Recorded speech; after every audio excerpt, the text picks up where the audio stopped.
بسم اللہ الرحمن الرحیم۔ سورہ توبہ کی آیت نمبر 97 سے آج ہم نے اپنا سبق شروع کرنا ہے۔ اعوذ باللہ من الشیطان الرجیم، بسم اللہ الرحمن الرحیم۔ الاعراب اشد کفرا و نفاقا، یہ بدو کفر اور نفاق میں زیادہ سخت ہیں۔ وَأَجْدَرُوا أَلَّا يَعْلَمُوا حُدُودَ مَا أَنزَلَ اللَّهُ عَلَى رَسُولِهِ، اور یہ اسی لائق ہیں کہ نہ خبر رکھیں حدود ما انزل اللہ علی رسولہ، اس کی حدود جو اللہ نے نازل کیا اپنے رسول پر۔ یعنی یہ جو بدو ہیں، یعنی جو مدینے کے ارد گرد کے علاقوں میں رہنے والے دیہاتی لوگ ہیں، ان میں سے اللہ تعالیٰ ایک گروہ کی بات کر رہے ہیں کہ یہ وہ لوگ ہیں کہ جو کفر میں اور منافقت میں بہت سخت ہیں، اور یہ اسی لائق ہیں کہ اللہ نے جو اپنے رسول کو اپنی حدود بتائی ہیں ان سے واقف نہ ہو۔ یہ کیا بات ہوئی؟ یہ وہی بات ہے جو قرآن بار بار بیان کرتا ہے کہ انسان کو اللہ کے پیغام میں اتنا ہی ملے گا جتنا وہ دلچسپی لے گا، جتنا وہ اس کی قدر کرے گا۔ جو لوگ اس کی زیادہ قدر کرتے ہیں ان کو اللہ کی طرف سے زیادہ ملتا ہے، جو کچھ کم کرتے ہیں ان کو کچھ کم ملتا ہے، اور جو اس کی ناقدری کرتے ہیں ان کو کچھ نہیں ملتا۔ تو اللہ تعالیٰ نبی صلی اللہ علیہ وسلم کو یہ بتا رہے ہیں کہ یہ آپ کے اس بستی شہر کے گرد و پیش میں جو اعرابی ہیں، بدو، ان میں سے بہت سے ایسے ہیں کہ جو کفر میں اور منافقت میں بہت شدید ہیں، سخت پختہ ہیں، اور وہ اس لائق نہیں ہیں کہ وہ جانیں ان حدود کو کہ جو اللہ نے نازل کی ہے اپنی رسول پر۔ حدود یعنی وہ ڈیمارکیشنز، وہ باؤنڈریز کہ جن کو آپ کراس نہیں کر سکتے۔ آپ دیکھیں تو اللہ کا ہم سے جو تقاضا ہے، یا فور دیٹ میٹر دنیا میں اور بھی جتنے نظام ہیں، اس میں انسان سے جو چیز ایکسپیکٹ کی جاتی ہے وہ یہ ہے کہ وہ اپنے حدود کے اندر رہے۔ ارمان، خواہشات، امنگیں، یہ تو ہر ایک کے اندر ہوتی ہیں۔ ہم کو کھانا ہے، ہم کو پینا ہے، ہم کو ترقی کرنی ہے، ہم کو انجوائے کرنا ہے، ہم کو سب کچھ کرنا ہے۔ اس کے لیے کسی ہدایت کی ضرورت نہیں ہے، یہ آپ سے آپ موجود ہے، سوائے اس کے کہ کوئی نفسیاتی طور پر مرض میں مبتلا ہو جائے، ظاہر ہے اس کا علاج بھی کیا جائے گا، مگر عام طور پر نارملی آدمی کے اندر یہ چیزیں موجود ہوتی ہیں۔ جس چیز کی ضرورت ہوتی ہے وہ ہے بریک، کہ آپ کو بتائے کہ یہاں سے آگے نہیں گزریں گے آپ، یہ آپ کام نہیں کر سکتے۔ جیسے کہ اس کی مثال ہے کہ ابھی تازہ یہ اعلان ہوا ہے کہ اگر آپ آئندہ سے سپیڈ لمٹ کراس کریں گے 10,000 روپیہ ٹھک، آپ گاڑی چلاتے ہوئے موبائل دیکھیں گے 10,000 روپے ٹھک، تو انشاءاللہ حدود کے اندر آ جائیں گے ہم لوگ۔ تو ہاں، پہلی تاریخ سے ہی ہے۔ ہاں، وہ 500 انشاءاللہ، 5,000 اور 10,000، ہاں 8,000 چلا گیا ہے۔ تو اس لیے پلیز ذرا آپ لوگ سب لوگ ہاں کیئرفل رہیں۔ تو یہ حدود ہیں، ان حدود کے بارے میں جیسے کہ میں آپ کو وارننگ دے رہا ہوں نا 1 جنوری سے، اللہ میاں وارننگ دے رہے ہیں قیامت کے روز۔ فرق کوئی نہیں ہے، دونوں ہی فیوچر میں ہیں، مگر اللہ تعالیٰ یہ بتاتے ہیں کہ یہ جو حدود ہیں ان کے بارے میں ہم کو حدود میں رہنا ہے۔ تو بعض لوگ اس کو نان سیریسلی لیتے ہیں، اس کی قدر نہیں کرتے، تو پھر ان کو اس کا احساس ہی نہیں ہوتا. اور یہ کون فیصلہ کرتا ہے؟ واللہ علیم حکیم، وہ اللہ جو سب کچھ جانتا ہے، بڑی حکمت والا ہے. حکمت والا ہے یعنی اس نے اس دنیا میں جو امتحان برپا کیا ہے اس میں اس نے سب کو موقع دیا ہے، اور اپنی حکمت سے اس نے انسانوں کے لیے وہ موقع فراہم کیے ہیں جس میں وہ اپنے اللہ کے دین اور اس کی بتائی ہوئی حدود کے ساتھ وابستگی کو ثابت کرنا چاہیں تو کر دیں. یہ اللہ کی حکمت ہے. اور کون کرتا ہے کون نہیں کرتا یہ اللہ جانتا ہے. اس لیے کس کے اندر اخلاص ہے کس کے اندر اخلاص نہیں ہے یہ فیصلہ اللہ کرتا ہے، اور اللہ نے اپنے اس فیصلے کو اپنے رسول کو بتا دیا. فرمایا وَمِنَ الْأَعْرَابِ، اور ان بدوؤں میں سے وہ بھی ہیں مَن يَتَّخِذُ مَا يُنْفِقُ، کہ جو خرچ کرتے ہیں وہ یعنی اللہ کے راستے میں، وہ اس کو گمان کرتے ہیں مغرمن، تاوان، ٹیکس. یعنی جب یہ مسلمان بن گئے تو ظاہر ہے اب ان سے یہ تو کہا گیا ہے کہ اللہ کے راستے میں خرچ کرو، زکوٰۃ دو، وغیرہ وغیرہ، تو وہ اس کو سمجھتے ہیں کہ یہ ایک ٹیکس ہے، ایک بوجھ ہے. وَيَتَرَبَّصُ بِكُمُ الدَّوَائِرَ، اور وہ تمہارے لیے منتظر ہیں زمانے کی گردشوں کے. یعنی وہ یہ انتظار کر رہے ہیں کہ کسی طرح سے وہ زمانہ دور آئے کہ تم لوگوں کو نقصان ہو، تم ناکام ہو، اور ان کا پیچھا تم سے چھٹ جائے. تو فرمایا کہ یہ اس کے منتظر ہیں. ظاہر ہے کہ منتظر تو اسی کے ہوں گے، اس لیے کہ جب ان کو اپنے پیسے خرچ کرنے پڑ رہے ہیں، نمازیں پڑھنی پڑ رہی ہیں، ایسی مشکل میں وہ پھنس گئے ہیں، تو وہ یہ سوچتے ہیں کہ یہ کس وقت ہم ان سے فارغ ہوں گے. تو تمہارے بارے میں وہ گردش زمانہ کے منتظر ہیں کہ زمانہ گردش کھائے، حالات پلٹیں اور تمہارے اوپر مشکلات آئیں. اس لیے کہ ان کا تو ایمان یہی ہے کہ یہ سارا زمانے کی گردش ہے. آج تمہیں عروج ملا ہے، جب تم زوال پذیر ہوگے تو یہ خوش ہوں گے اور ان کو اس طرح کی جو مشکلات ہیں ان سے نجات ملے گی. فرمایا علیہم دائرۃ السوء، بری گردش انہی پر ہے.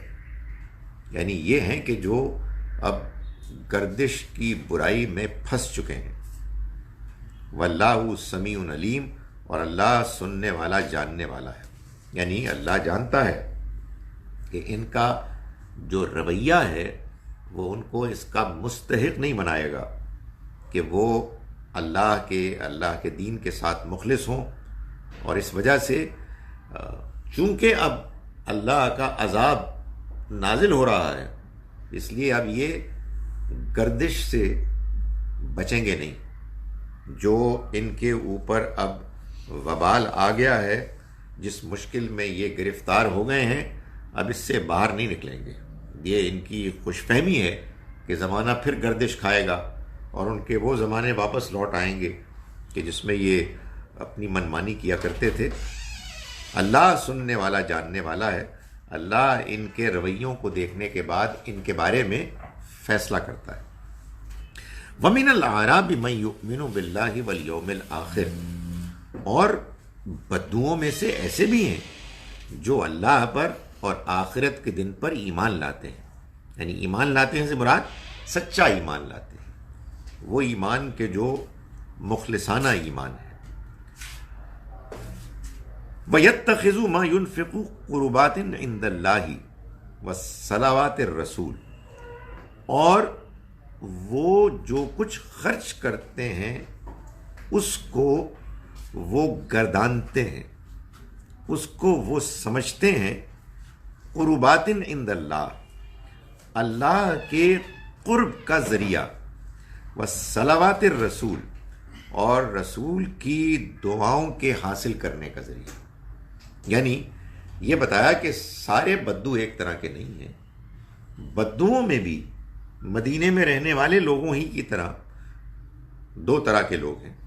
ایک وہ ہے کہ جو منافقت میں اور کفر میں بہت آگے بڑھ گئے ہیں اور تمہارے بارے میں وہ گردش زمانہ کی توقع رکھتے ہیں، خواہش رکھتے ہیں.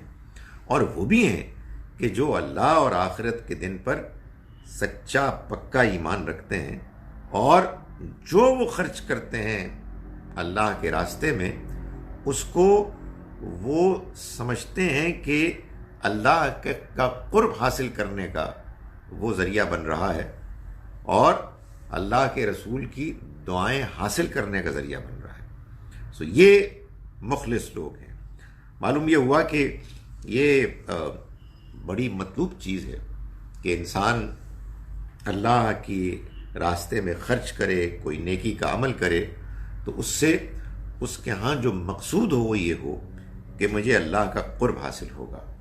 اور اللہ کے پیغمبر صلی اللہ علیہ وسلم کی دعائیں یہ ظاہر ہے کہ اسی صورت میں ہوں گی کہ جب اللہ کی طرف سے سینکشن ملے گی کہ آپ ان کے لیے دعائیں کریں، ان کے درجات کی بلندی، ان کے ایمان کی پختگی، ان کے لیے ہدایت کے راستے میں آسانی کی دعائیں.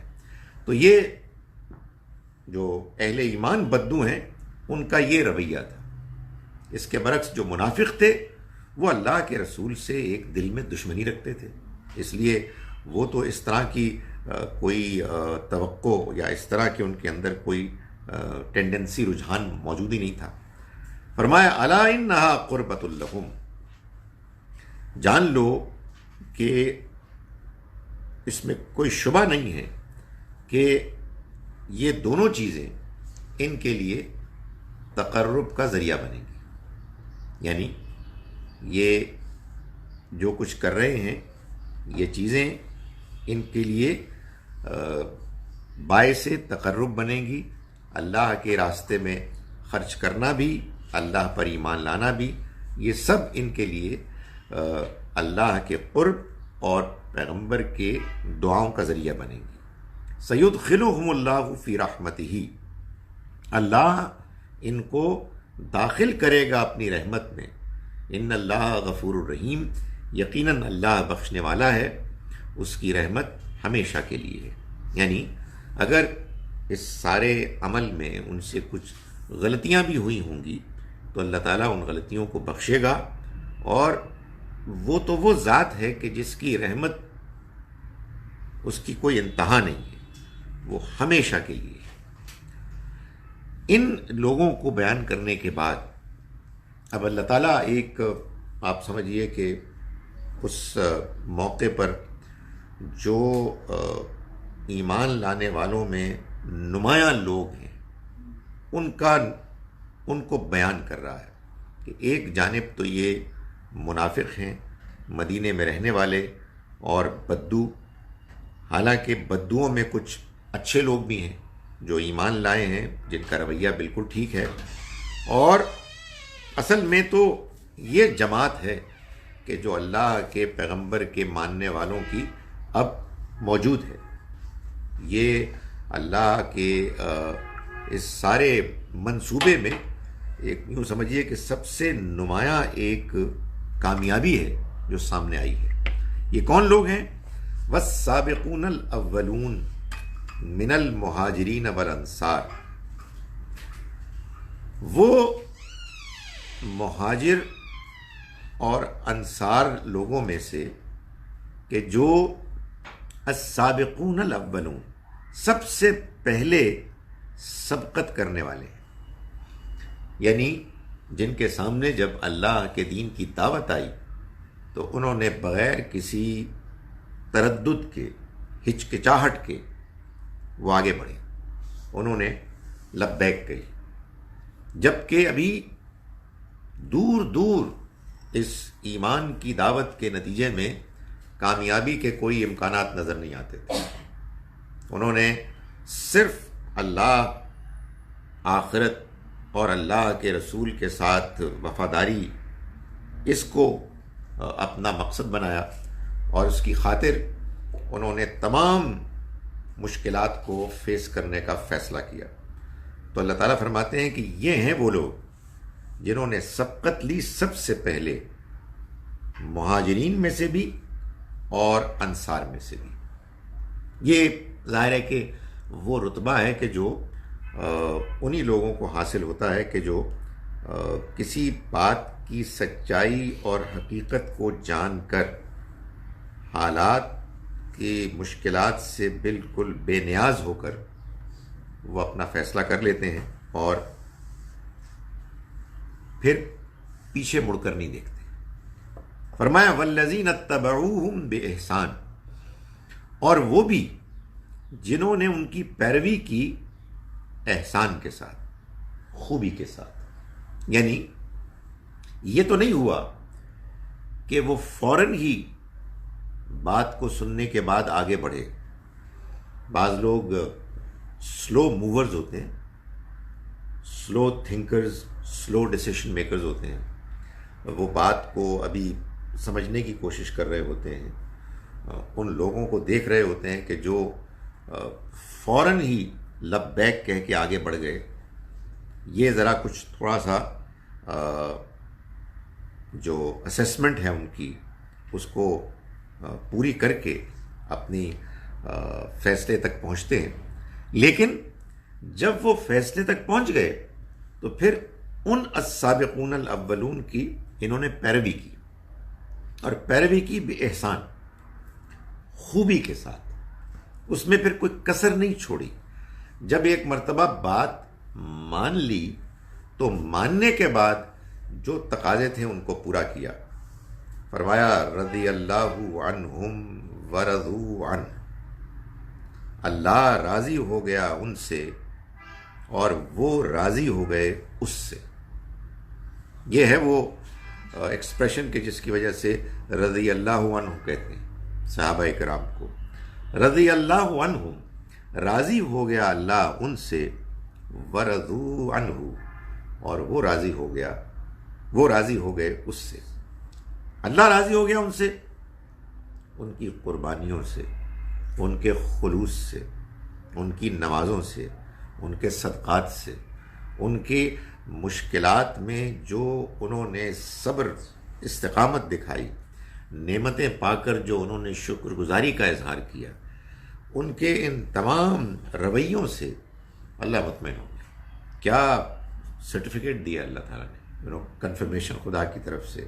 اس سے زیادہ خوش نصیبی کیا ہو سکتی ہے کہ اللہ یہ اعلان کر رہا ہے کہ وہ راضی ہو گیا مجھ سے. انہوں نے جو دنیا میں دکھایا وہ انہوں نے اس کے نتیجے میں اللہ نے ان کو سٹیمپ آف اپروول دے دی. ورضوا عنہ، اور وہ راضی ہو گئے اس سے. وہ راضی ہو گئے اس سے یعنی مطلب یہ ہے کہ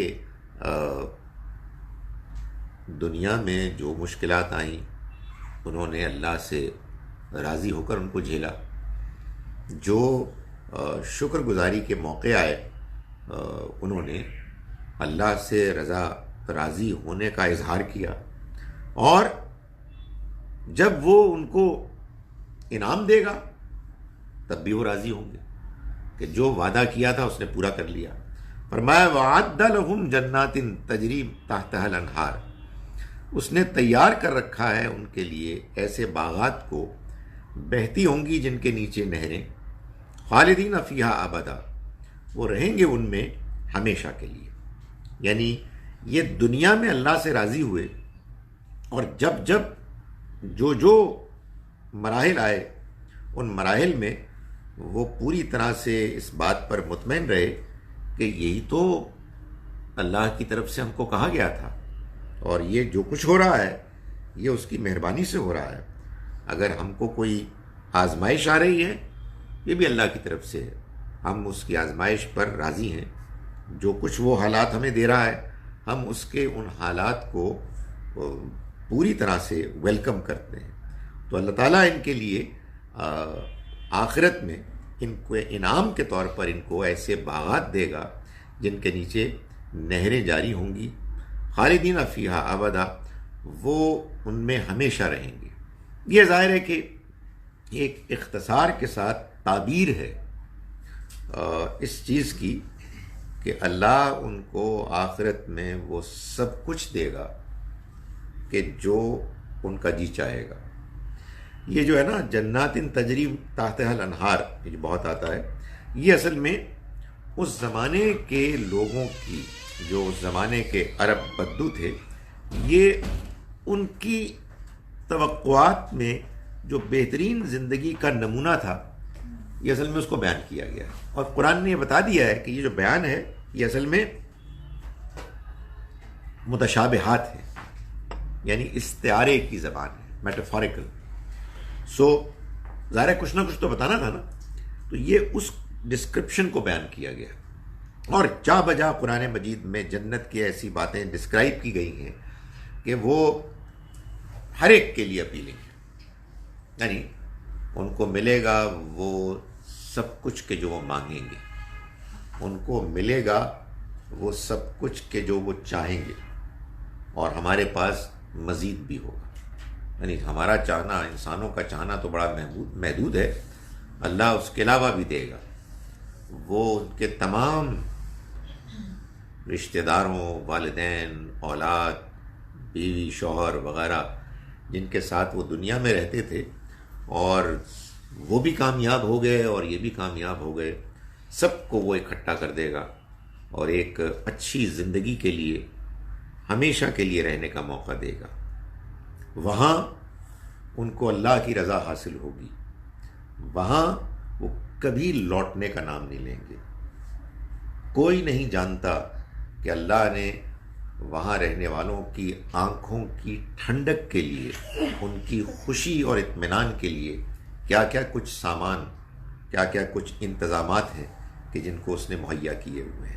تو یہ ساری تفصیلات ظاہر ہے کہ ہر جگہ تو بیان نہیں ہو سکتی، تو ایک اختصار کے ساتھ ایک بات بیان ہو جاتی ہے کہ اس نے تیار کر رکھا ہے ان کے لیے ایسے باغات کو، بہتی ہوں گی جن کے نیچے نہریں، وہ رہیں گے ہمیشہ اس میں، ہمیشہ کے لیے. ذالک الفوز العظیم، یہ بڑی کامیابی ہے.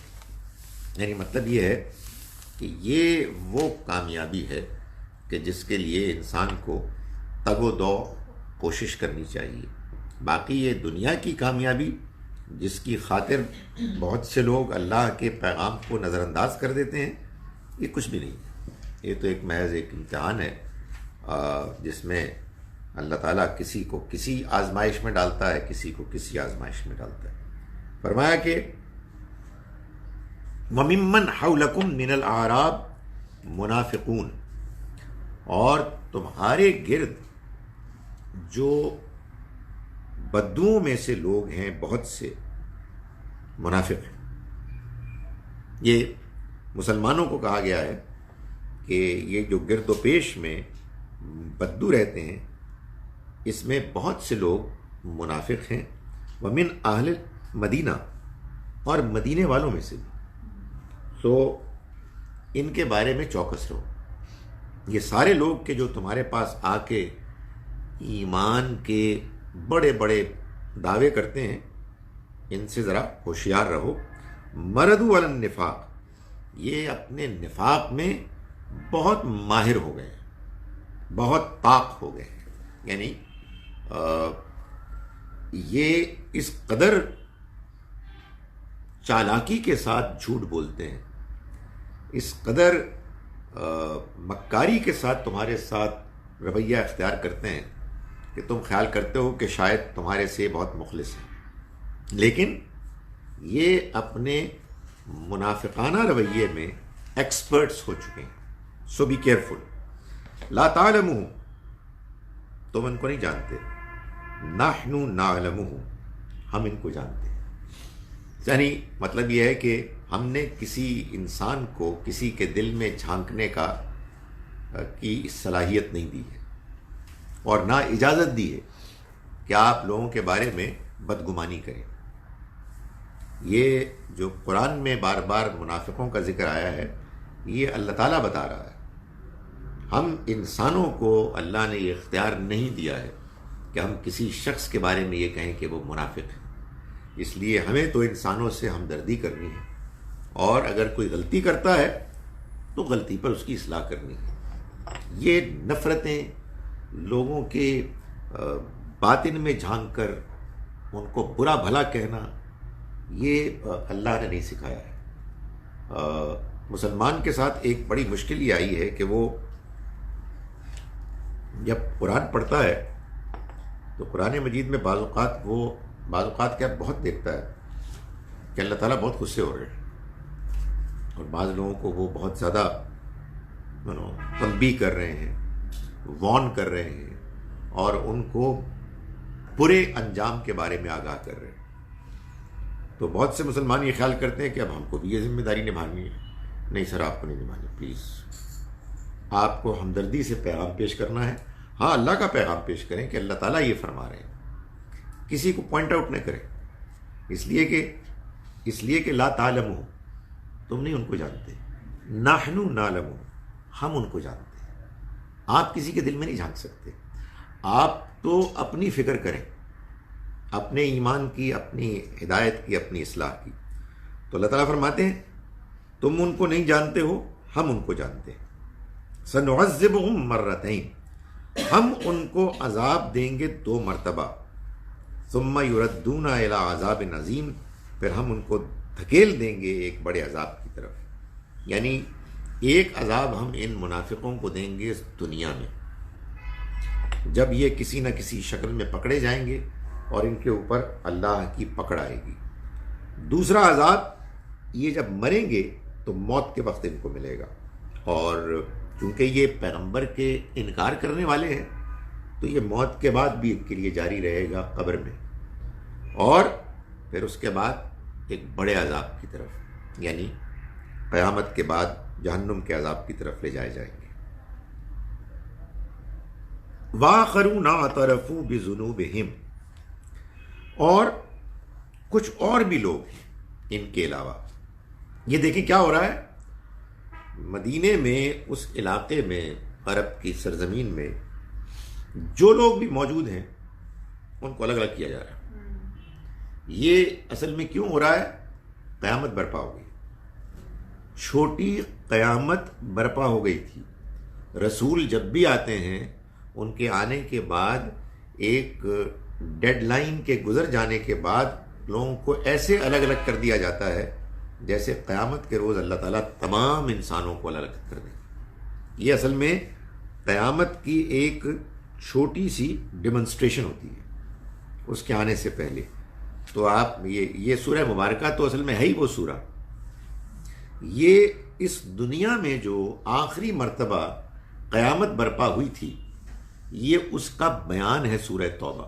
چنانچہ اس میں اللہ تعالیٰ بتا رہے ہیں کہ فلاں پر عذاب آیا، فلاں پر آیا، اور ان میں اچھے لوگ بھی جو بہت اچھے ہیں ان کو بھی بیان کر دیا، السابقون الاولون من المہاجرین والانصار، لیکن اس کے علاوہ بھی ہیں۔ ڈیڈ لائن کا کیا مطلب؟ یعنی وہ ایک وقت لکیر کہ جس کے بعد پھر فیصلہ نافذ ہو جائے گا۔ جیسے ہوتا ہے نا، آپ کو یہ کہا جاتا ہے کہ جناب یہ تاریخ ہے، آخری تاریخ، اس تک آپ نے بل نہ دیا تو پھر آپ کو پینلٹی پڑ جائے گی، تو وہ تاریخ ڈیڈ لائن ہوتی ہے۔ اس کے بعد اب آگے جائیں گے تو آپ کے ساتھ مشکل ہو جائے گی۔ جب تک رسول ہوئیں گے تب تک نہیں، وہ تو اصل میں یہ تو ہو ہی رہا ہے۔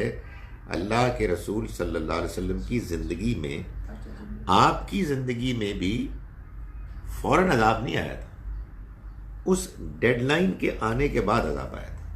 اس سے پہلے تو دعوت تھی، اس سے پہلے وارننگ تھی، اس سے پہلے تو لوگوں کو سمجھایا جا رہا تھا، لیکن یہ بتایا جا رہا تھا کہ ایک موقع آ جائے گا کہ جس کے بعد پھر یہ نہیں بچیں گے۔ تو یہ اب اس کو بیان کیا جا رہا ہے۔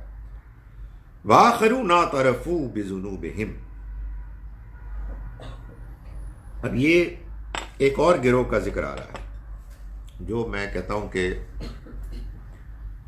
امید ہے کہ ہمارا گروہ ہے، ہم اس ٹائپ کے لوگ ہیں۔ اور کچھ اور بھی ہیں کہ جو اپنے گناہوں کا اعتراف کرتے ہیں۔ خلطوا عملا صالحا وآخر سیئا، وہ اچھے عمل بھی کرتے ہیں مگر ملاتے ہیں اس کو کچھ برے اعمال سے۔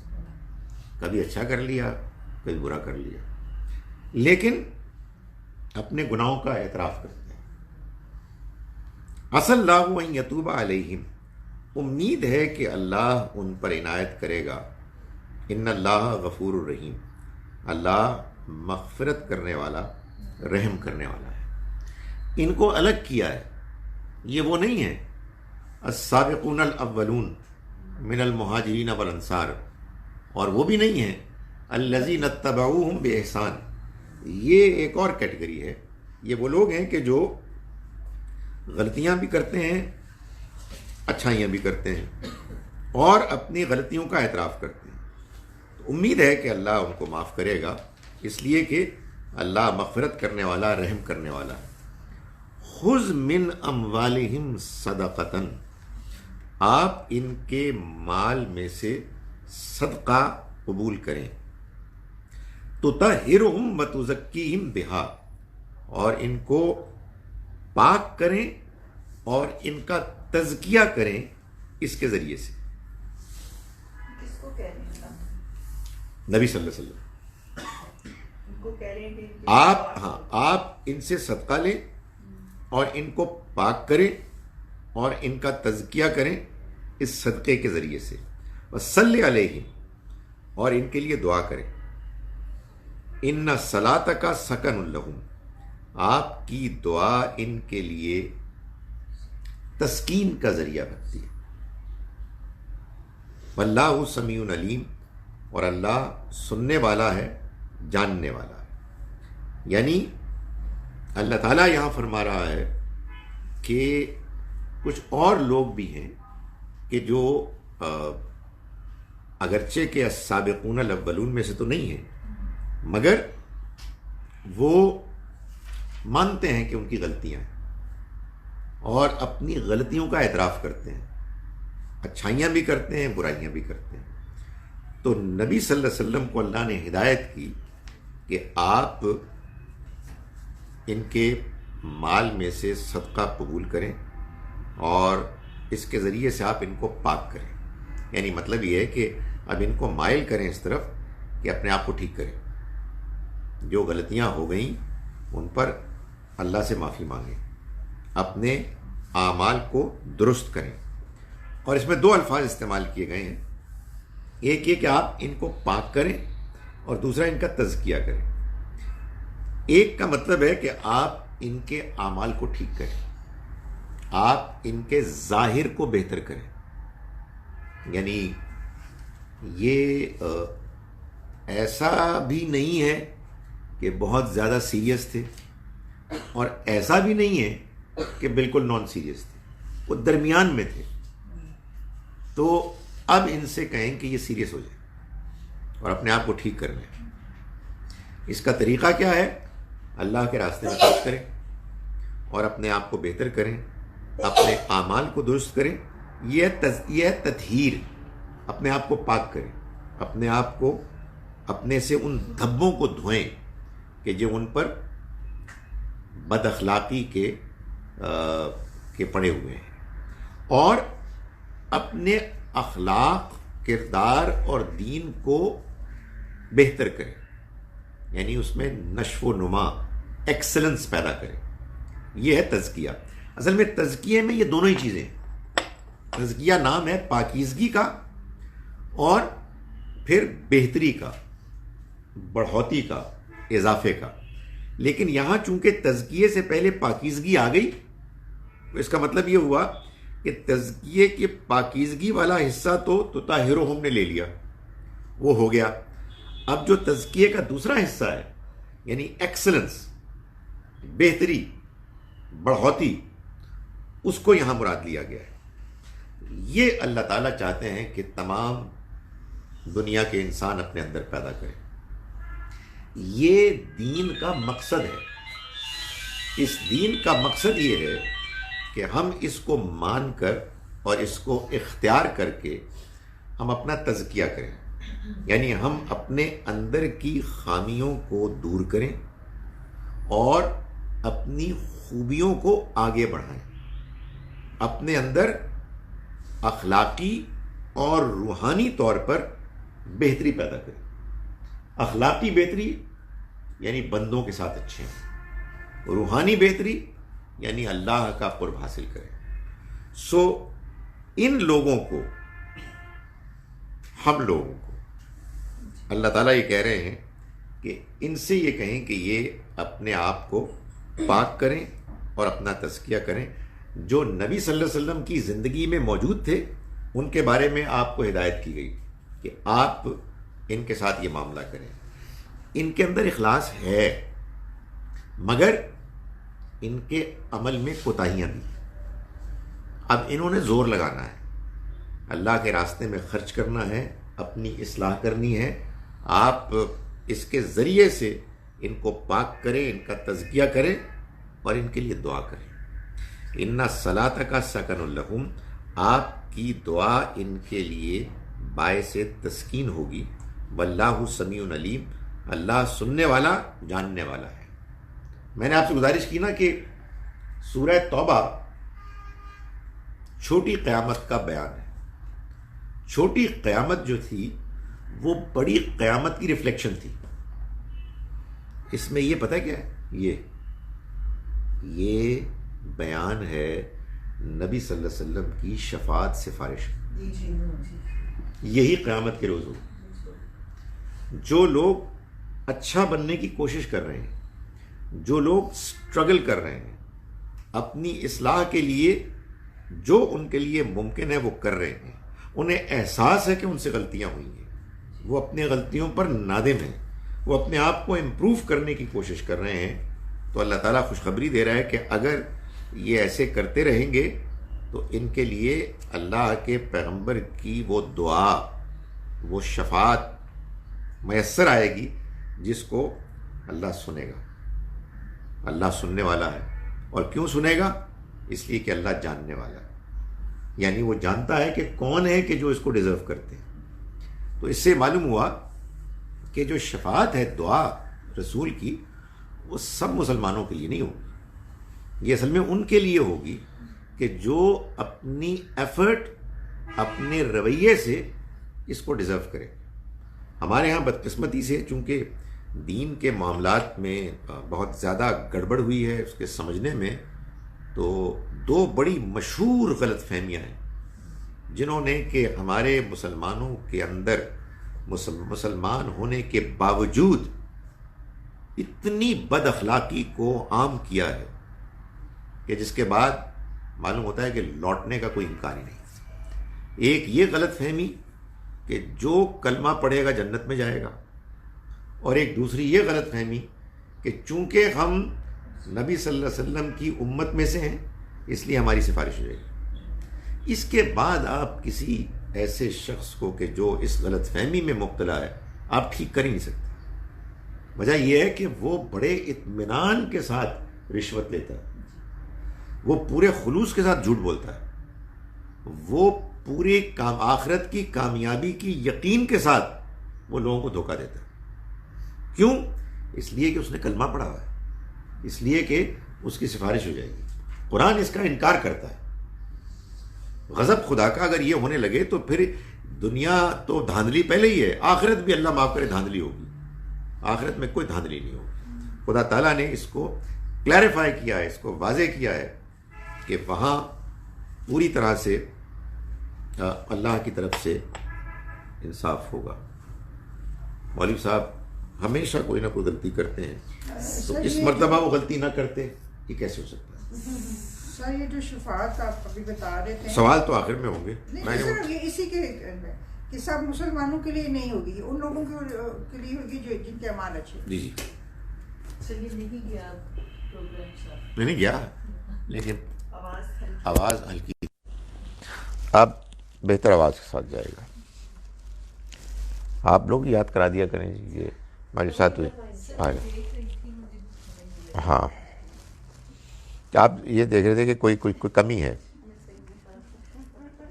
علم یعلموا، کیا یہ نہیں جانتے، ان اللہ هو یقبل التوبہ، کہ اللہ توبہ قبول کرتا ہے عن عبادہ، اپنے بندوں سے، ویأخذ الصدقات، اور وہ صدقات قبول کرتا ہے، وَأَنَّ اللَّهَ هُوَ التَّوَّابُ الرَّحِيمُ، اور یہ کہ اللہ وہ بہت توبہ قبول کرنے والا، رحم فرمانے والا ہے۔ یہ اپیل ہے کہ بھائی تمہارے اندر سچائی ہے، تم گڑبڑ کر رہے ہو، توبہ کرو، اپنی اصلاح کرو۔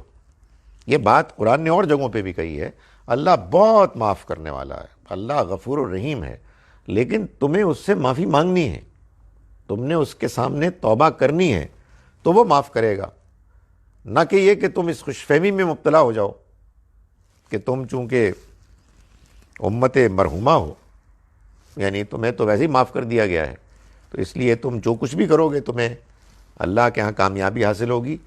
ایسی کوئی بات خدا تعالیٰ نے کبھی کسی سے نہیں کی ہے کہ آپ جو چاہیں کریں اس کے ہاں آپ کے لیے کامیابی ہے۔ فرمایا کہ وَقُلِ اعْمَلُوا، ان سے کہو کہ تم عمل کرو، فَسَيَرَ اللَّهُ عَمَلَكُمْ، تو اللہ تمہارے عمل دیکھے گا، وَرَسُولُهُ، اور اس کے رسول، وَالْمُؤْمِنُونَ، اور اہل ایمان بھی۔ یعنی اب یہ تمہیں وارننگ مل گئی ہے نا، تمہیں بتا دیا گیا ہے کہ اس طرح سے جو تم گھپلے کر رہے ہو کہ تم نماز بھی پڑھ رہے ہو اور تم جھوٹ بھی بول رہے ہو، دونوں چیزوں کو مکس کر رہے ہو، یہ نہیں چلے گا۔ تو اب تمہیں یہ موقع ملا ہے کہ تم جو کچھ تمہارے پاس اپرچونٹی ہے اس میں تم اپنی اصلاح کرو، توبہ کرو، اور اللہ تمہارے عمل کو دیکھے گا، اس کا رسول بھی اور اہل ایمان بھی۔ ظاہر ہے اس زمانے میں، جس زمانے میں یہ آیات نازل ہوئی ہیں، اس زمانے میں تو یہ باقاعدہ اللہ کی طرف سے ایک اہتمام کر دیا گیا تھا کہ جو لوگ ایمان لے آئے ہیں پھر وہ یہ طے کریں کہ یہ لوگ کہ جو ابھی ایمان پوری طرح سے اختیار نہیں کر پائے ان کا کیا رویہ ہے، اور ان کا رویہ بتا دے گا کہ کون مومن ہے اور کون منافق ہے۔ فرمایا فَسَتُرَدُّونَ إِلَىٰ عَالِمِ الْغَيْبِ وَالشَّهَادَةِ، پھر تم لوٹا دیے جاؤ گے اس ذات کی طرف کہ جو غیب چھپے ہوئے کا اور ظاہر کا جاننے والا ہے۔ فَيُنَبِّئُكُمْ، پھر وہ تم کو بتا دے گا، بِمَا كُنتُمْ تَعْمَلُونَ، ان چیزوں کے بارے میں کہ جو تم کرتے رہے۔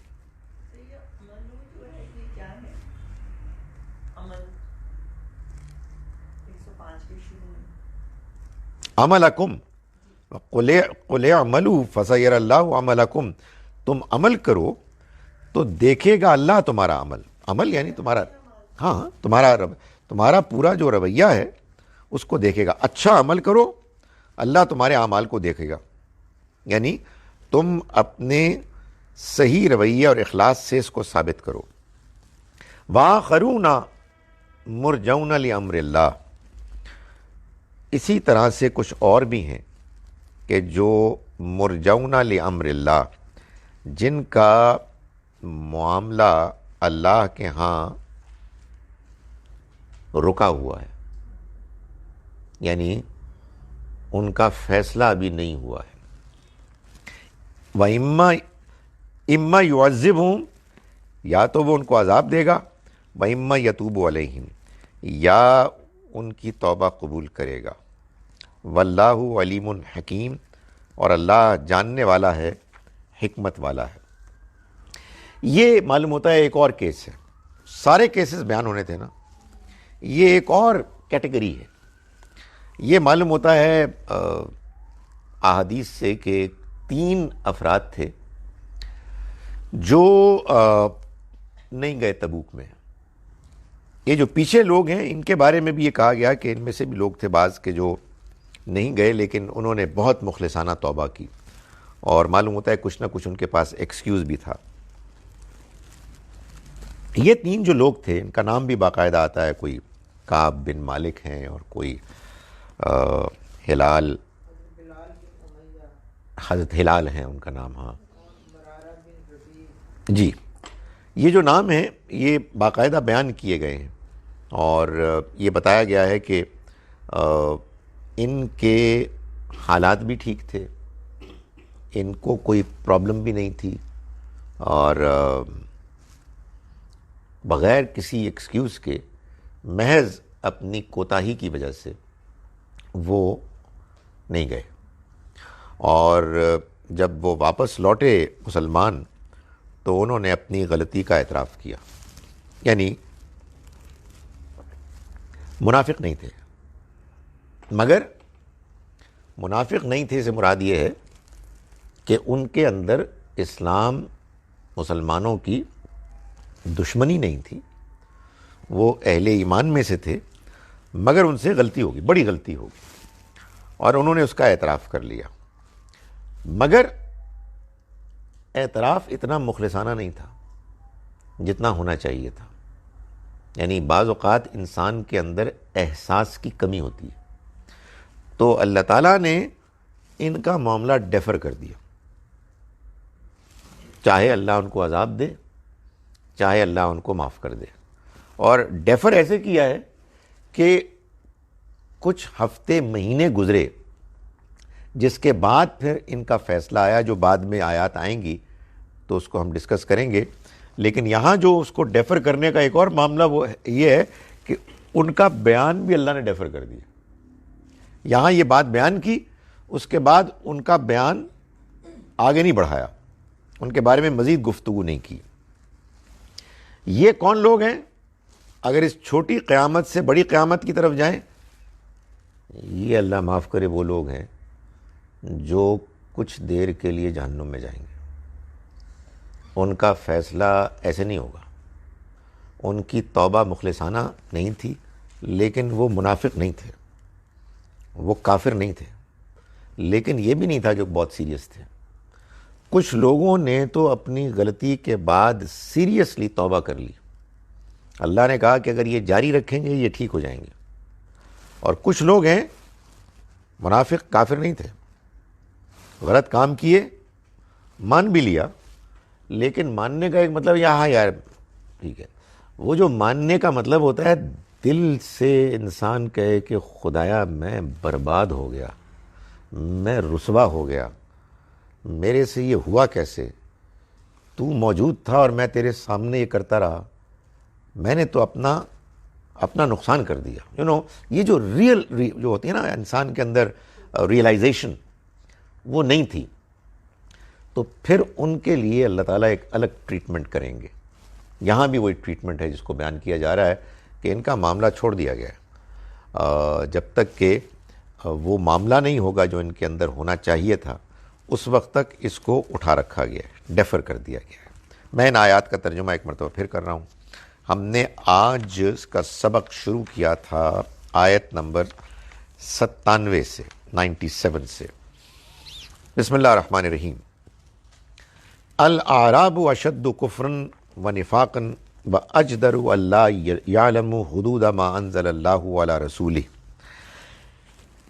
یہ بدو بہت شدید ہیں کفر میں اور منافقت میں، اور نہیں اس لائق کہ وہ جان سکیں حدود اس پیغام کی کہ جو اللہ نے نازل کیا اپنے رسول پر. واللہ علیم حکیم، اور اللہ جاننے والا ہے، حکمت والا ہے. وَمِنَ الْأَعْرَابِ مَن يَتَّخِذُ مَا يُنْفِقُ مَغْرَمًا، اور بدوؤں میں سے وہ بھی ہیں کہ جو خرچ کرتے ہیں، یعنی بظاہر اللہ کے راستے میں خرچ کرتے ہیں، وہ اس کو خیال کرتے ہیں ایک بوجھ، تاوان. وَيَتَرَبَّصُ بِكُمُ الدَّوَائِرَ، اور اے مسلمانوں تمہارے لیے وہ گردش زمانہ کے منتظر ہیں. علیہم دائرۃ السوء، ان کے اوپر بری گردش ہو. واللہ سمیع علیم، اور اللہ سننے والا، جاننے والا ہے. ومن الاعراب، اور بدوؤں میں سے وہ بھی ہیں، من یؤمن باللہ والیوم الآخر، جو اللہ کو مانتے ہیں، آخرت کے دن کو مانتے ہیں. وَيَتَّخِذُ مَا يُنْفِقُ قُرُبَاتٍ عِنْدَ اللَّهِ، اور وہ خیال کرتے ہیں جو کچھ وہ خرچ کرتے ہیں اس کے بارے میں کہ یہ قربات عند اللہ، اللہ کے قرب کا ذریعہ بنے گا. وصلوات الرسول، اور رسول کی دعاؤں کا. رسول کی دعائیں حاصل کرنے کا۔ الا انہا قربۃ لہم، جان لو کہ یہ ان کے لیے قربت کا ذریعہ بنیں گے۔ سیدخلہم اللہ فی رحمتہ، ان قریب اللہ داخل کرے گا ان کو اپنی رحمت میں۔ ان اللہ غفور الرحیم، یقیناً اللہ مغفرت کرنے والا ہے، رحم کرنے والا ہے۔ والسابقون الاولون، اور سب سے پہلے سبقت لینے والے، من المہاجرین والانصار، مہاجرین اور انصار میں سے، والذین اتبعوہم بإحسان، اور وہ لوگ بھی کہ جنہوں نے بعد میں شامل ہو کر ان کی پیروی کی اچھے انداز میں، بہترین طریقے سے۔ رضی اللہ عنہم ورضوا عنہ، راضی ہو گیا اللہ ان سے اور وہ راضی ہو گئے اس سے۔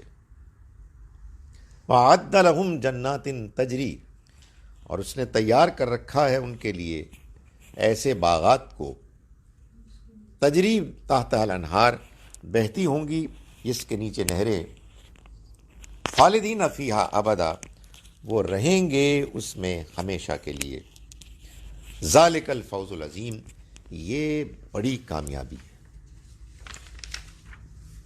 وَمِمَّنْ حَوْلَكُمْ، اور ان لوگوں میں سے کہ جو تمہارے گرد و پیش میں رہتے ہیں، منافقون، بہت سے وہ ہیں کہ جو منافق ہیں۔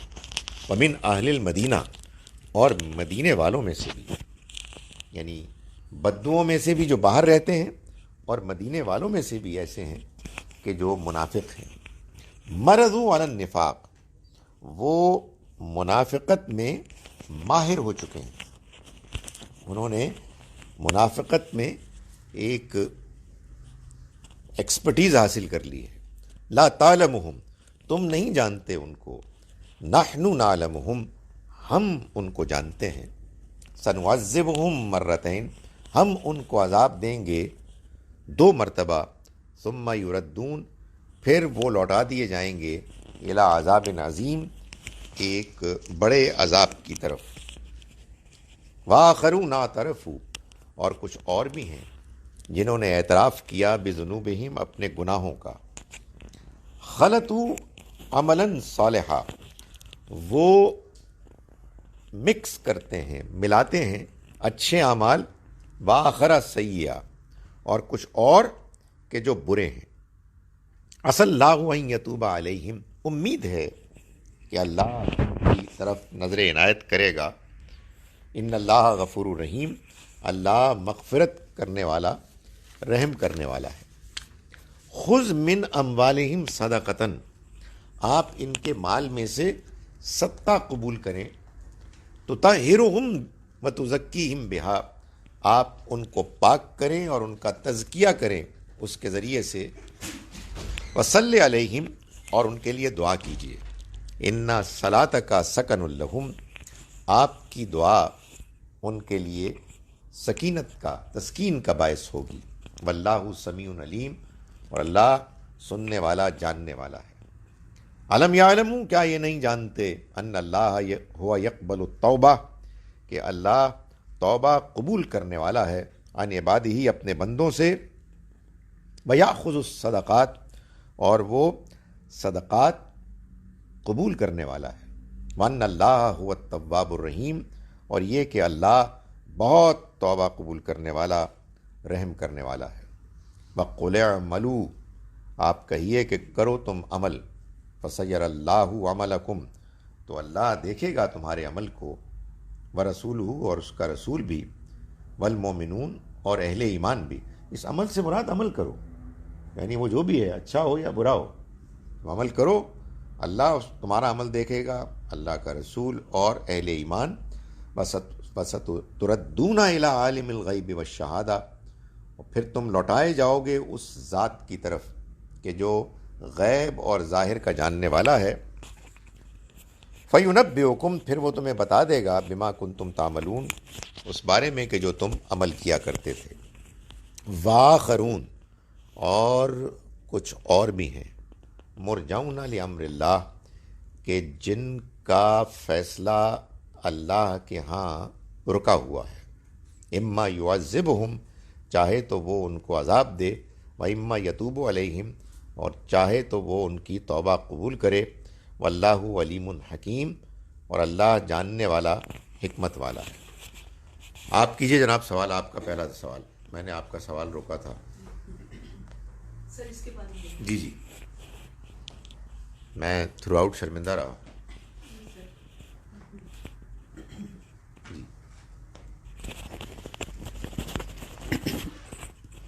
سر کچھ کا جواب تو مجھے ملا، پھر بھی میں سوال پورا کرتی ہوں کہ ان لوگوں کے پاس تو حضور پاک تھے، اور ساتھ ہی ساتھ وہ ان کو معافی بھی مل جاتی تھی اور ان کو پتہ چل جاتا تھا، اور جو کچھ بھی وہ کرتے تھے ان کا تو بڑا انعام ہے قرآن مجید میں. اولین اور سابقون، ان میں سے بھی نہیں ہم شامل، نہ حضور پاک ہیں اب. تو ان حالات میں ہم جیسے لوگ کہاں جائیں؟ کیسے وہ انسان جب ان کے دور میں تھے ان جیسے کیسے ہو سکتے ہیں؟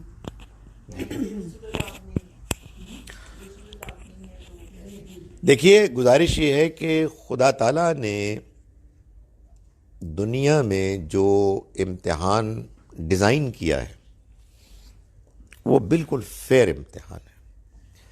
اس میں کسی انسان کے لیے، چاہے وہ کہیں پیدا ہوا ہو، چاہے کسی زمانے سے تعلق رکھتا ہو، اس کو اللہ کی طرف سے پورا موقع ہے کہ وہ اگر اپنے حالات میں بہترین رویہ اختیار کرتا ہے تو وہ بالکل انہی کے درجے کو چاہے گا کہ جو وہ لوگ تھے کہ جن کو بہترین زمانہ میسر آیا. قرآن مجید میں اس کا بیان سورہ واقعہ میں ہے، جس میں اللہ تعالیٰ نے فرمایا ہے کہ السابقون السابقون، یہی جو سبقت لینے والے ہیں وہ وہاں بھی سبقت لیں گے. اولئک المقربون، وہ مقرب ہوں گے، اللہ کے قریب کیے جائیں گے. ان کی پھر تعریف اور نعمتیں بیان کرنے کے بعد آخر میں فرمایا ثلۃ من الاولین، بڑی تعداد میں پہلے زمانے کے ہوں گے، وقلیل من الاخرین، لیکن کچھ بعد کے زمانے کے بھی ہوں گے. یعنی معلوم یہ ہوا کہ بعد کے زمانے کے لوگوں کے لیے بھی یہ میدان موجود ہے. اگر وہ اسی طرح سے مخلصانہ طریقے سے اپنا زندگی کا سفر جاری رکھیں گے تو وہ بالکل السابقون الاولون کی طرح اللہ کے ہاں اجر اور ایمان پائیں گے. نبی صلی اللہ علیہ وسلم نے تو خاص طور پر ان کے بارے میں بیان فرمایا کہ وہ لوگ کہ جنہوں نے مجھے دیکھا بھی نہیں، جو بعد میں آئیں گے اور وہ اللہ کے ساتھ اپنے حالات میں بہترین رویہ اختیار کریں گے، اللہ تعالیٰ کے ہاں ان کے لیے بہت خصوصی مقام ہے. یہ جان لیں کہ ہر انسان کا حساب کتاب ہوگا اس کے اپنے حالات کے لحاظ سے. یہ تو ہم نے اصل میں دیکھیں ہماری پرابلم کیا ہے. ہماری پرابلم یہ ہے کہ ہم نے پرابلم ہی نہیں سمجھی. ہمیں دین مل گیا لیکن ہمیں یہ نہیں معلوم ہوا کہ یہ دین ہوتا کیا ہے، یہ کس پرابلم کا حل ہے. دین اصل میں دنیا کی پرابلم کا حل ہے. دنیا کی پرابلم کیا ہے؟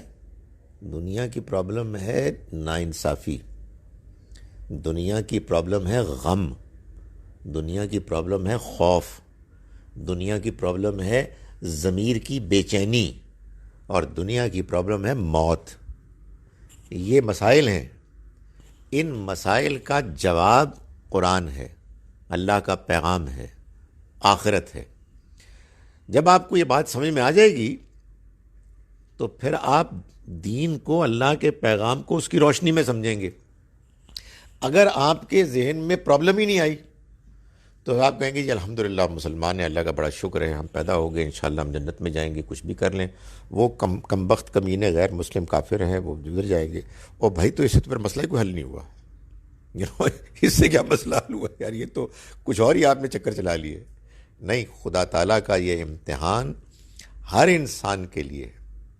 جو انسان اپنے اپنے مقام پر، اپنے حالات میں، اپنے لیول آف انفارمیشن میں بہترین رویہ اختیار کرے گا، خدا کا اس سے وعدہ ہے کہ وہ اس کو نوازے گا، اس کو جو اس کی پرفارمنس ہے اس کے کمنشریٹ، اس کے عین مطابق وہ اپروپریٹ انعام دے گا. وہ آپ نے پڑھا تھا نا وہ ترجمے میں، جزاءم وفاقہ، ہے نا، وہ بدلہ ملے گا بالکل مطابق. تو یہ ان کے ساتھ ہوگا. تو سب کو اللہ تعالیٰ یہ موقع فراہم کرے. جس کے پاس ادھر آ کے کرنا، یہ تو کچھ نہیں ہے. تو ریلیٹڈ ہی تو آواز جانی چاہیے. سر جس بندے کے پاس انفارمیشن یہی پہنچی کہ بتانے والے نے اسے یہی بتایا کہ تمہاری بخشش ہو جائے گی، تم چوری کرو، جو مرضی کرو، جھوٹ بولو تو شفاعت ہو جائے گی، تو سر اس کو تو پتہ نہیں ہوگا نا. بہت اچھا سوال کیا آپ نے. آپ کے نمبر ہو گئے 5. گزارش یہ ہے کہ اللہ نے انسان کو بدھو، گدھا اور بے وقوف نہیں پیدا کیا. اس کو عقل دی ہے، اس کو ضمیر دیا ہے، اس کو سمجھ دی ہے.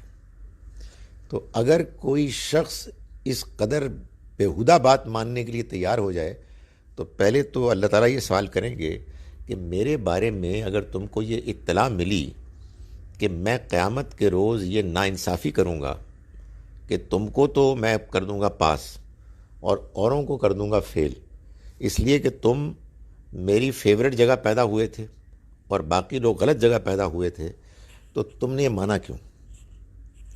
تم کو یہ کیسے اس چیز کا خیال آیا کہ میں اس کو قبول کر لوں؟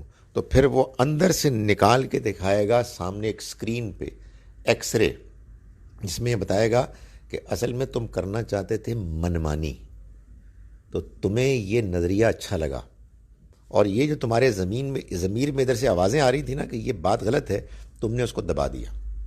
سو یہ ایسا نہیں ہے، اتنی آسان بات نہیں ہے کہ بندہ کہے گا یہ مجھے تو پتہ ہی نہیں تھا. تو اللہ تعالیٰ پھر بتا دے گا کہ پتہ تھا یا نہیں تھا. جی جناب. سر میرا بھی تقریباً اس سے ریلیٹڈ ہی سوال ہے کہ بینگ مسلمس ہم لوگ رسول اللہ سے صلی اللہ علیہ وسلم سے بہت پیار کرتے ہیں، بہت محبت، اور اس محبت میں کئی دفعہ وہ حد سے گزر کر بدعت تک چلے جاتے ہیں. تو سر میں ایک تو آپ سے وہ طریقہ پوچھنا چاہ رہی ہوں کہ روضہ رسول پہ پہنچتے ہی سلام کرنے کا صحیح طریقہ کیا ہے، اور اس میں آ کے کچھ لوگ ڈائریکٹ رسول اللہ سے دعائیں کرتے ہیں، وہ کیا جائز ہے یا غلط ہے؟ اور جب ہم روضہ رسول پہ نوافل ادا کریں وہ تو قبلہ روح ہی ہوتے ہیں، لیکن کیا ڈائریکٹ رسول اللہ سے دعا کرنا جائز ہے یا نہیں؟ میرا خیال ہے کہ آئندہ سے کوئی سوال کرے تو مجھ سے دور کھڑا ہو کے سوال کرے. آپ نے ایسے سوال کیے جیسے میری کان میں آپ بول رہے ہیں. دیکھیے گزارش یہ ہے کہ یہ سوال تو معلوم ہوتا ہے کہ کسی ایسے نے کیا ہے کہ جو عمرے کے لیے جانے کے لیے تیار ہے. ماشاء اللہ.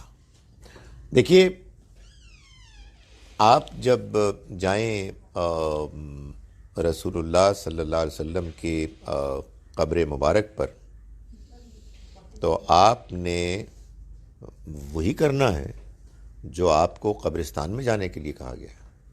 کوئی فرق ہی نہیں ہوگا. قبرستان میں جب ہم جاتے ہیں تو ہم کہتے ہیں السلام علیکم یا اہل القبور، سلامتی ہو تم پر اے قبر والوں. وہاں جا کے ہم کہتے ہیں الصلاۃ والسلام علیک یا رسول اللہ، سلامتی ہو، رحمت ہو اللہ کی اے اللہ کے رسول. وہاں بھی ہم پکارتے ہیں براہ راست. دونوں جگہوں پر پکارنے کا مطلب یہ نہیں ہوتا کہ ہم یہ عقیدہ نظریہ رکھ رہے ہیں کہ حضور ہماری دعا سن رہے ہیں، ہماری پکار سن رہے ہیں. نہیں، اصل میں ہم اپنے ذہن میں یہ تصور لاتے ہیں کہ ہم ان کو ذہنی طور پر حاضر کر کے ان کے سامنے اپنی سلام پیش کر رہے ہیں.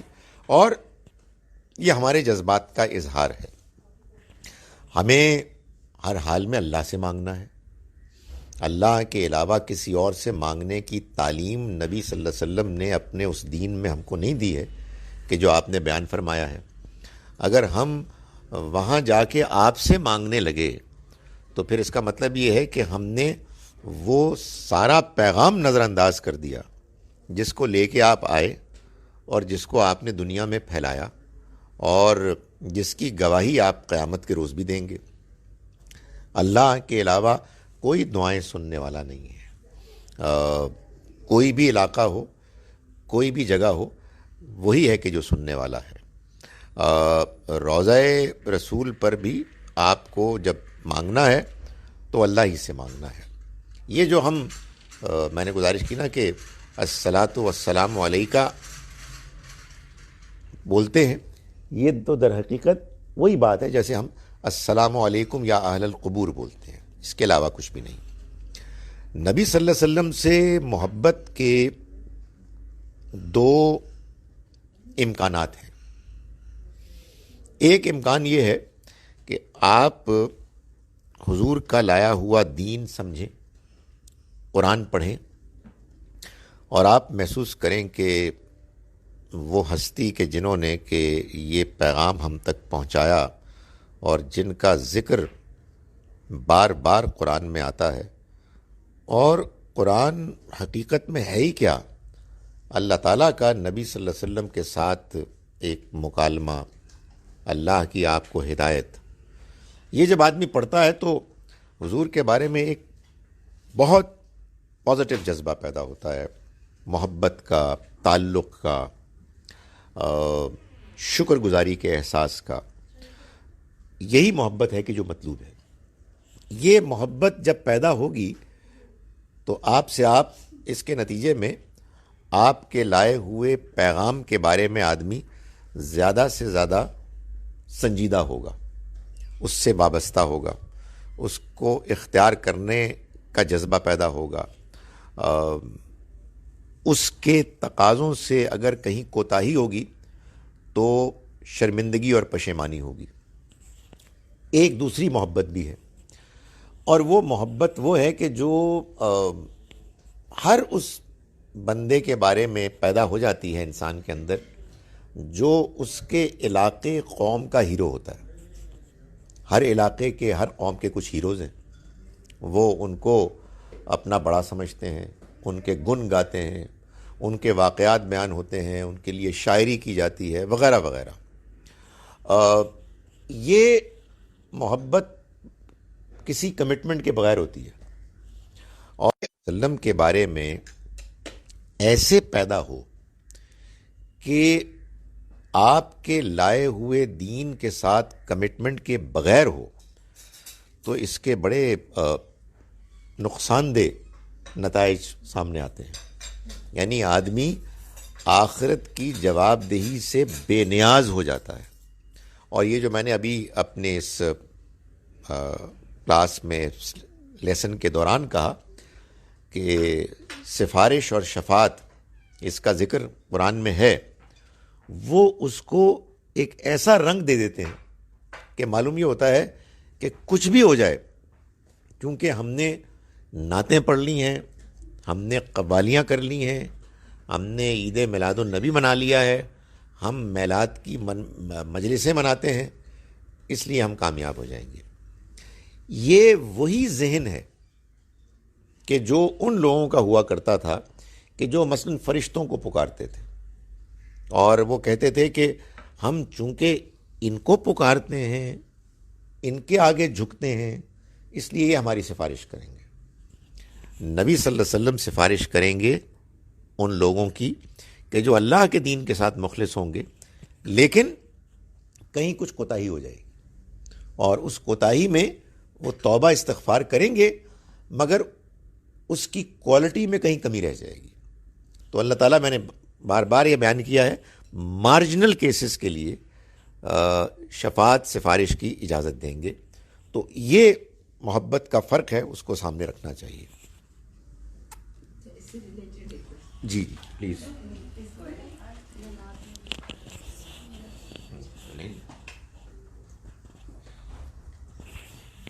اسی سے ریلیٹڈ ہے جی کہ ایک بڑا وہ کانسیپٹ ہے کہ ہم جب حج اور عمرے کے لیے جاتے ہیں تو ہم ایک کلین سلیٹ لے کے واپس آتے ہیں اور پھر شروع ہو جاتے ہیں اپنے اعمال جو جیسے بھی ہیں.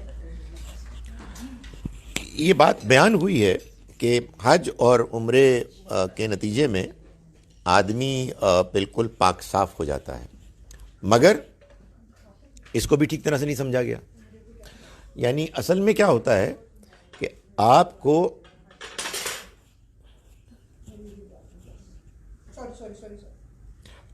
کو حج اور عمرے میں توبہ کا موقع ملتا ہے. اصل میں پاک صاف ہوتے ہیں اب صرف توبہ سے، کسی اور چیز سے پاک صاف نہیں ہوتے. حج اور عمرہ وہ مواقع ہیں جس میں آپ کو توبہ کی توفیق بہت زیادہ ہوتی ہے، بہت موقع ہوتا ہے اگر آپ اس کو صحیح طرح سے اویل کریں.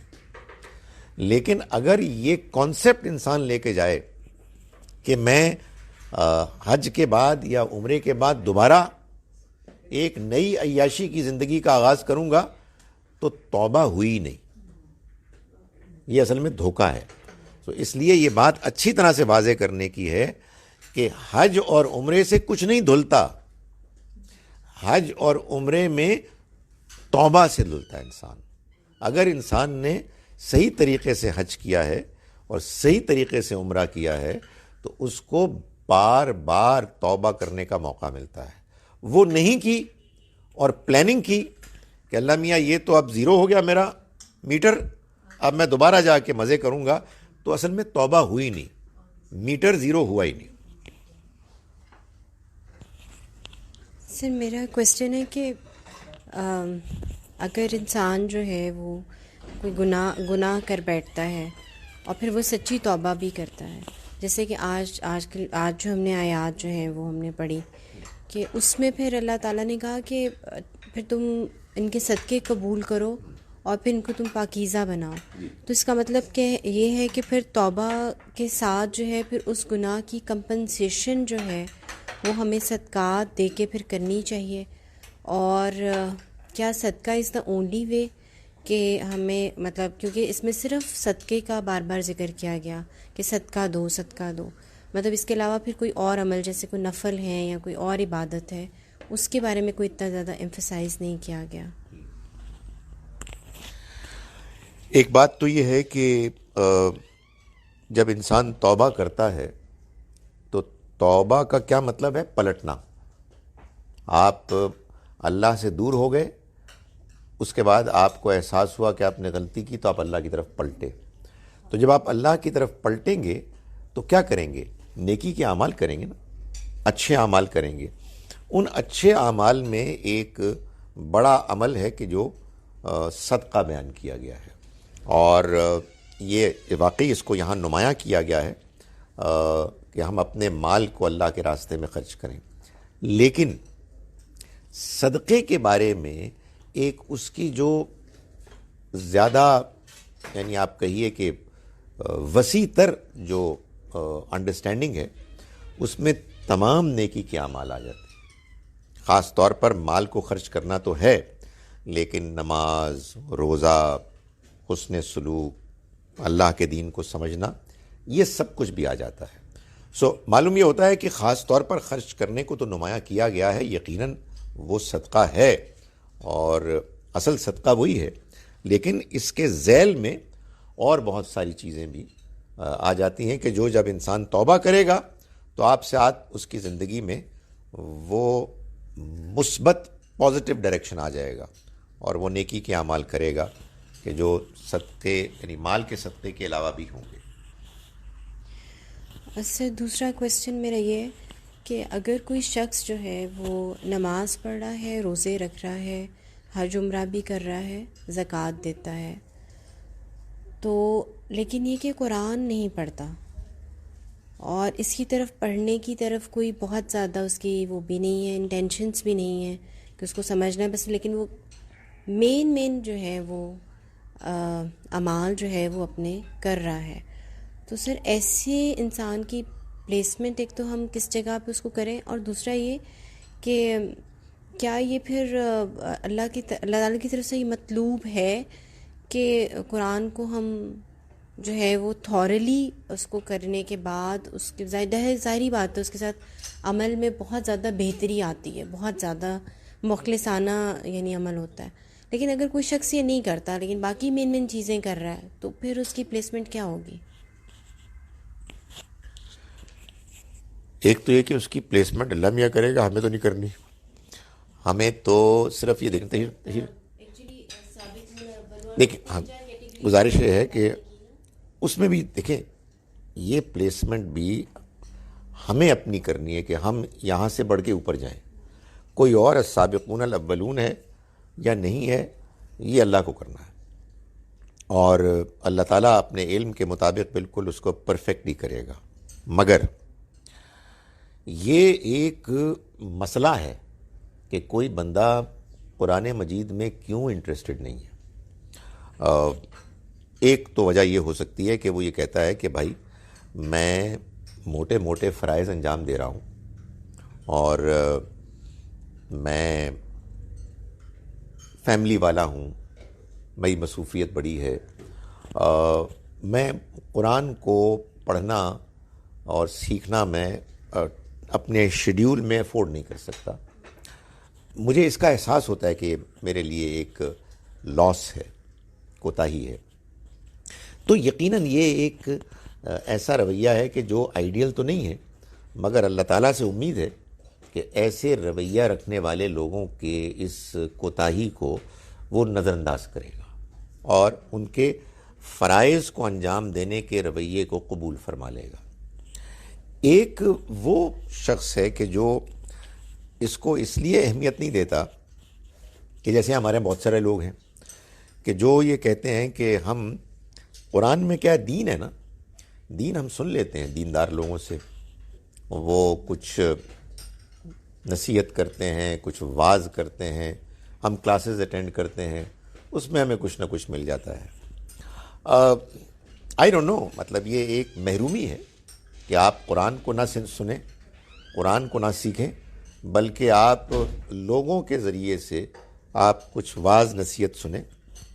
یہ اگر قرآن مجید کو اگنور کرنے کے رویہ اختیار کیے بغیر ہے تو یہ بھی ایک کمزوری ہے، یہ بھی صرف ایک کوتاہی ہے.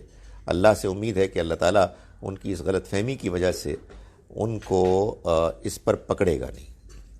لیکن جو چیز ایک جرم بن جاتی ہے وہ یہ ہے کہ آدمی قرآن کو اگنور کرے، قرآن مجید کی طرف توجہ نہ دے. اللہ کا کلام آیا ہے اور اس کے اندر یہ امنگ ہی پیدا نہیں ہوئی کہ وہ اللہ کے کلام کو پڑھے. یہ جس کا رویہ ہے وہ ایک سیریسلی ایک پرابلمٹک ایک اس کا ایٹیٹیوڈ ہے جس پہ اس کی پکڑ ہوگی. ایک اور پرابلم ہے، اس میں نہ جانے کس کی پکڑ ہوگی. وہ پرابلم یہ ہے کہ بہت سے لوگ ہیں جو یہ کہتے ہیں کہ ہم نے قرآن میں دلچسپی لینے کی کوشش کی، قرآن سمجھ میں نہیں آیا.